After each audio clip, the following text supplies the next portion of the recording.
अस्सलाम वालेकुम viewers. IT learning tools की जानब से मैं हूं फैज़ान ज़फ़र।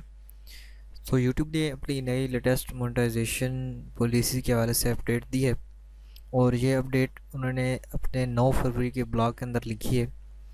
तो इसके अंदर यूट्यूब जो क्रिएटर एकेडमी है उनकी जानब से कहा गया है कि अभी जो लोग भी यूट्यूब की पॉलिसीज़ को ब्रेक करते हैं, क्योंकि यूट्यूब जो भी पॉलिसी बनाता है उसका अल्टरनेटिव निकल आता है। तो अभी जो लेटेस्ट यूट्यूब ने फैसला किया है वो दो फैसले किए हैं। नंबर एक फैसला होगा कि जो क्रिएटर्स होंगे इस तरह के उनको डीवैल्यू किया जाएगा, यानी उनकी वीडियोस जो होंगी सजेस्टेड वीडियो में ना आएंगी। अगर कोई सर्च करेगा होम पेज पे, पहले पेज पे नहीं आएंगी। इसके अलावा उनका चैनल भी सर्च में नहीं आएगा, इसलिए उनकी चैनल की वैल्यू यानी कम हो जाएगी। दूसरा ये होगा कि बिना नोटिफिकेशन, बिना कॉपीराइट, बिना कम्युनिटी गाइडलाइन स्ट्राइक उनका चैनल वहाँ से टर्मिनेट कर दिया जाएगा और वो कभी वापस भी नहीं आएगा जो मैन्युअली डिटेक्ट किया गया है।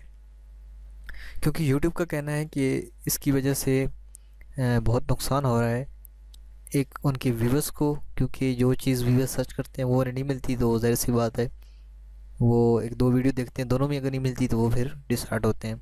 और दूसरा क्रिएटर को, एडवर्टाइज़र को, सॉरी, कि जो एडवर्टाइज़र यहाँ पे पैसा लगा रहे हैं वो अपनी प्रोडक्ट को प्रमोट करेंगे, उनकी सेल होगी तो तभी। अगर जिस चीज़ पे वो ऐड यूट्यूब दिखा रहा है उसके अंदर वो उससे रिलेटेड है ही नहीं और प्रोडक्ट ऊपर और आ रही है तो वो प्रॉब्लम होगी यूट्यूब के लिए भी और एडवर्टाइज़र के लिए भी।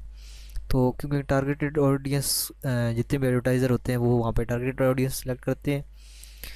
तो जब वो उनको टारगेट ऑडियंस की जगह कोई फ़नी वीडियो पे ऐड लगे होंगे या कुछ और ऐसी वीडियो पे उल्टी सीधी, तो इस तरह फिर वो बहुत नुकसानदेह होंगे। I hope you understand this and you work in real way. तो कुछ नहीं होता, थोड़ा सा टाइम लगता है, लेकिन वो आपकी जो जगह होती है वो आपको मिल जाती है। Thanks for watching. अल्लाह।